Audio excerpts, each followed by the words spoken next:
The Chronicles of the 63rd Infantry Division, April 1st to 2nd, 1945. April 1st, 1945, the 253rd Medical Detachment moved from Heidelberg to Neckargemund and liberated more of the Champagne. Combat Team Red, made up of the 253rd Infantry reinforced by Company A, 822nd Tank Destroyer Battalion, Company C, 753rd Tank Battalion, A Company, 263rd Engineers, the 253rd Medical Detachment, and the 861st Field Artillery, continued toward the east and southeast. By 2400, elements had occupied Schwanheim, Haag and Langenzell. At the same time, the 1st and 2nd platoons of Company A, 263rd Engineers, had been strafed by a German aircraft while they were clearing the main road near Neckargemund. During the day, D Company, 253rd Infantry, had come across an American light tank bearing German markings parked beside the road. They found that all it needed was gasoline, so the men filled it with gas from the spare cans and drove it along in their Jeep convoy. Unfortunately, the battalion commander felt that it was inappropriate for a heavy weapons company to be armed with a light tank, and D Company had to relinquish their prize a few days later. The next 2 days were much the same. At that time, the 10th Armored Division was spearheading the drive, and the 253rd Infantry Regiment was following along the same roads either on foot, in trucks, or on the backs of the 753rd tanks. Each night the company would stop in a small town and establish a defensive position. Then in the morning, it would move out again.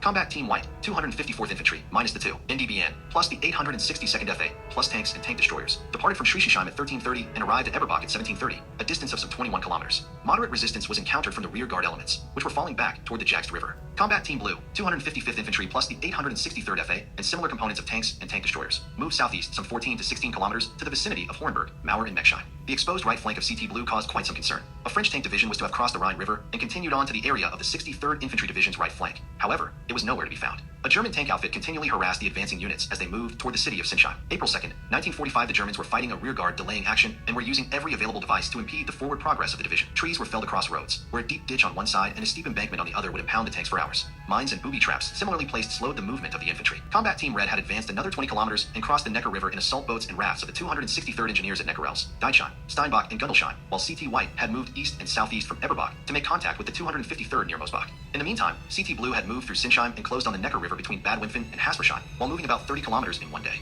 The 3rd Battalion, 253rd Infantry, remained in Deichheim after crossing the Neckar River to await the arrival of the forward elements of Combat Team White. In the interim, Murray Moore and George Gardner from K Company canvassed the town in search of a better breakfast than K rations offered. They found a home near the edge of town with a chicken coop in the backyard and asked the woman who lived there if she would prepare some fried eggs. She agreed, and they put some water on the stove to make hot instant coffee from their K rations. After they were there a little while, the woman's husband and small daughter came in from another room. Murray gave the girl a D ration bar and later found that it was the first chocolate that the child had ever eaten. Moore and Gardner gave the woman and her husband a cup of their coffee, ate the eggs, and then left to return to their company. Later that afternoon, George Gardner and Murray Moore saw the same man for breakfast, but this time he was dressed in a German army uniform and in the custody of 2 GIs.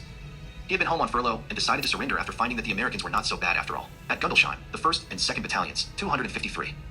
RD Infantry left the Neckar River Valley and went on foot across country towards the Jagst River. After crossing the river at Untergriesheim, the defensive positions of the German Army Group G were finally encountered on the 4th of April. Army Group G had collected remnants of several divisions and formed a defensive line from Heilbronn north along the Neckar River, then northeast along the Jagst River for more than 40 miles to Dorsbach and beyond to elements of the German 9th Division at the Tauber River. Included in this grouping were elements of the German 246th Division, the 198th Infantry Division, the 553rd Volks Grenadier Division, the 17th SS Panzer Grenadier Division, and the 2nd Mountain Division, the 1271st Engineer Combat Battalion, which was attached to the 263rd Engineer Combat Battalion, at this time constructed an infantry support raft near Neckargemund, which served to supply the 254th Infantry, operating on the northern side of the Neckar River. Late in the afternoon, the 1271 SD began construction of a floating treadway bridge in the vicinity of Deichheim and completed it at 23:45. The 63rd Quartermaster Company moved forward from its location at Berstadt to the champagne factory at Neckargemund. The factory warehouse was still crammed with cases of champagne marked for the use of the Wehrmacht, and it still seemed only right for the liberators to sample the spoils of war. When the QM trucks rolled on April 3rd, there were aching heads and shaky hands at the wheels, and when the company moved into Deichheim on April 4th, a lot of champagne bottles went along for the ride.